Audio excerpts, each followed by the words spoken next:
L'enquête de ce dimanche sur ces caméras et logiciels d'espionnage vendus en ligne, des caméras de plus en plus discrètes et innovantes. De quoi sont-elles le symptôme? Qui intéressent-elles vraiment? L'entreprise? La sphère familiale? Sont-elles encadrées par la loi?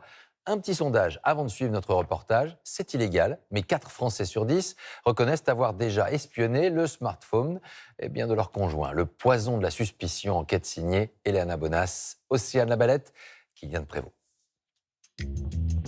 Ces chers SMS que vous pensez être les seuls à lire, ces petites conversations en aparté, sont peut-être écoutées, lues à votre insu.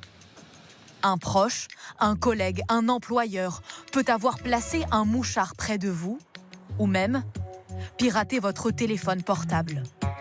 Cet espionnage est illégal. Il séduit pourtant de nombreux Français.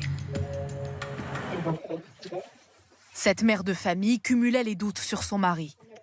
Des horaires tardifs répétés, des absences le week-end. Elle veut connaître la vérité. J'ai opté sur cette clé USB qui n'était pas une, en fait, elle intégrait un micro. Elle intégrait un micro et puis j'ai eu l'idée, effectivement, de la dissimuler dans l'espèce de cartable, sacoche professionnelle de mon ex-mari. Elle part ensuite en week-end et laisse le micro espion enregistrer son mari pendant 2 jours. Puis elle écoute tout à son retour. Le son était plutôt de bonne qualité et j'ai pu retracer tout son week-end. Je me suis rendu compte qu'il fréquentait quelqu'un, il avait, on va dire, une maîtresse. Ils étaient allés boire un verre, je crois, et puis ça s'est terminé à la maison. Sa maîtresse est venue à la maison. Il y avait des mots d'amour, on les entendait s'embrasser. Il n'y avait aucune ambiguïté sur le contenu de leur rapport. C'était il y a 7 ans. Elle a bien conscience de l'illégalité de sa méthode, mais la juge libératrice, elle a divorcé immédiatement après. Sans cette clé, je pense que j'aurais pu y laisser plus de plumes. J'aurais pu traîner dans une relation toxique plus longtemps.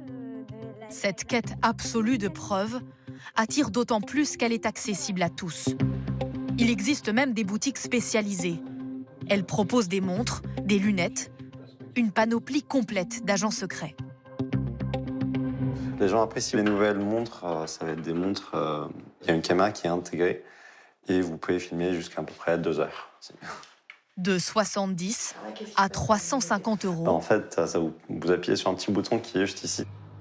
Le chiffre d'affaires a bondi de 10% en 1 an, malgré un paradoxe.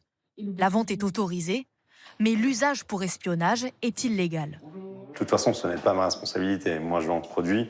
Après le client, voilà, je peux que l'inciter à l'utiliser pour sa protection personnelle, de sa famille aussi. Mais je ne peux pas du tout contrôler derrière comment ils vont l'utiliser. Nous choisissons de tester 7 gourdes caméra à 100 euros. D'accord. Vous avez juste un petit bouton on qui permet de l'allumer. Vendredi matin, nous l'avons disposé dans notre salle de réunion, juste avant la conférence de rédaction du journal de 20h. Depuis une autre pièce, notre gourde espion nous retransmet tout, en direct. On va parler de Narbonne, Toulouse, Saint-Arnoux, Orsay. Nous avons le son, l'image, et la gourde passe inaperçue. Bien sûr, nos collègues étaient au courant. La démonstration peut faire sourire, mais l'espionnage est bien puni par la loi. Jusqu'à 45 000 euros d'amende et 1 an d'emprisonnement. Devant la justice, ces enregistrements ont longtemps été refusés par les juges dans les affaires civiles. Mais la jurisprudence a évolué il y a tout juste 1 mois. Il sera toujours interdit de faire de l'espionnage à l'insu d'une personne. En revanche, si vous êtes face à la défense d'un intérêt, vous subissez un préjudice et vous voulez arriver à démontrer que c'est bien cet auteur, cette personne, alors là, la Cour de cassation dit en effet, on peut étudier la légalité de cette preuve amenée par un moyen déloyal. Un espionnage qui peut parfois s'apparenter à du harcèlement. Cette jeune femme de 22 ans a vécu une expérience traumatisante. Son petit ami avait placé un logiciel espion dans son téléphone portable.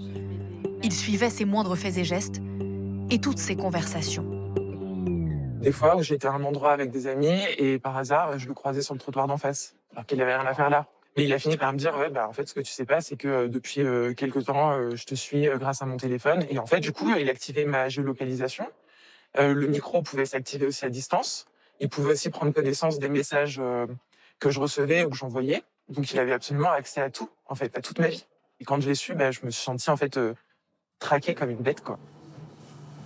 Le phénomène a pris une telle ampleur, notamment dans les cas de violence conjugale, que la police et la justice mettent à disposition des bornes pour détecter les logiciels espions.